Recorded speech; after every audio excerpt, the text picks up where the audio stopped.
There was a study published last week, and it came from Britain, where the researchers went to the supermarket and they brought 5 different varieties of vegetables: broccoli, cauliflower, Brussels sprouts, and 2 others. That makes 5. And they took them home and they cooked them by either steaming them, stir-frying them, microwaving them, or boiling them for 2 to 3 or 4 minutes. And they boiled them for 30 minutes. All of the cooking that was done for 2 to 3 minutes, regardless of whether it was in a microwave or stir-frying or steaming, there was no nutrient loss. It was insignificant. But after 30 minutes of boiling broccoli, there was a significant nutrient loss. However, they found all of the nutrients in the water. So, take the water. Jeff, you've been interviewing, I think you've interviewed everyone over the weekend. Have you, or a number of people here, of the speakers for your upcoming book. I'm curious to know, you were here teaching people. What have you learned? I've learned everything. It was most of what I heard here was completely new to me, and it just opened my eyes. And I feel so privileged because I've been a vegan, but I've been a vegan from the animal point of view, and I hadn't thought about me. What was I getting out of this? And my wife is a pediatrician, a doctor in Auckland, who's also a vegan, and we have spent a lot of time thinking about food, but I don't think we were thinking about it as deeply as everyone here. So I've been calling her 2 or 3 times a day and telling her, hey, cut out the salt. And I asked her after talking to Dr. Esseltine, I said, please, when I come home, I don't want to see any oil in the house anymore. And now, hearing Dr. Furman, I've got all kinds of ideas, so she'll be very open to it too. And what I'm very pleased to see that I am open to this, and I wonder how one can do this in general. How is it that people sometimes shut their minds and don't want to hear something new because they have been socialized, they've been acculturated into not believing these things? And it's very hard for us. There's something about the quality perhaps here that everyone is so amazing that I just automatically know they're telling the truth and you have to listen. It's your job to simply absorb it and then put it into action. So I think my life from today on, well, as soon as I get back to New Zealand, will be transformed. The only thing I carry is an orange juice squeezer. So that I have. And I buy organic oranges wherever I go and then make it in the morning. Thank you for the question.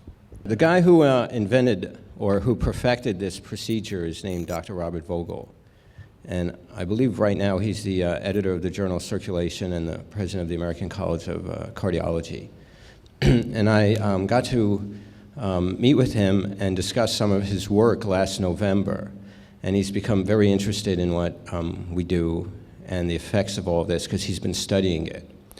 And so he's created this procedure where he can measure what happens to your blood flow immediately and up to a few hours after you eat not only meals but different foods.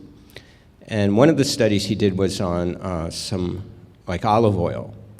And he measured this, what he calls flow-mediated dilation, so the ability of blood flow to go through your arteries after consuming olive oil. And blood flow decreased 31% for up to 6 hours, peaking at 4 hours. Right? Didn't return to normal for 6 hours. So then he had people eat a big salad and put olive oil on the salad and remeasured it again. And blood flow still went down, but a little less. So the salad had protective nutrients in it that help protect from the damaging effect of olive oil. That's actually the way he wrote it in his study.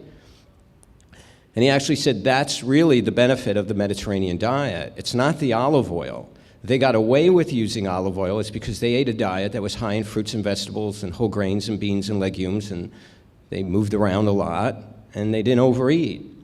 But he says when you take that same olive oil and you pour it over an American diet, which is how most people interpret the Mediterranean diet, being they don't have any clue to what it is. They just go out and eat their regular meal and just pour olive oil all over it and go, isn't that Mediterranean? And of course they dip bread in it, have a glass of wine. And in case they're wrong, they probably take Lipitor when they get home. So then he measured canola oil, which also decreased blood flow, but a lot less. And he measured salmon, which had no effect. It was neutral. But then he measured different diets. And he did Ornish, South Beach, Atkins, and the typical American diet. And the effects were just what you would imagine, in order. So he was measuring different diets and what happened to blood flow. He also then measured fast food restaurant meals. And, eating a cheeseburger and, a cheeseburger and a milkshake had a dramatic reduction in blood flow immediately after and lasted for hours. And he also showed some of the long-term effects that if you eat fast food more than twice a week, your risk for metabolic syndrome and diabetes goes up dramatically, not just obesity. And he measured CRP levels, and in those who ate, everybody knows CRP, it's a measure of inflammation. Those levels were up dramatically if you ate at fast food restaurants more than twice a week, and also was white blood cell, which was another marker of inflammation. And he also did those same studies on different diets, the same ones I mentioned, and the same results that you would imagine. So, when people tell you that maybe they're on these diets and losing weight, there's other things happening that they may not be aware of that are going to create great harm down the road.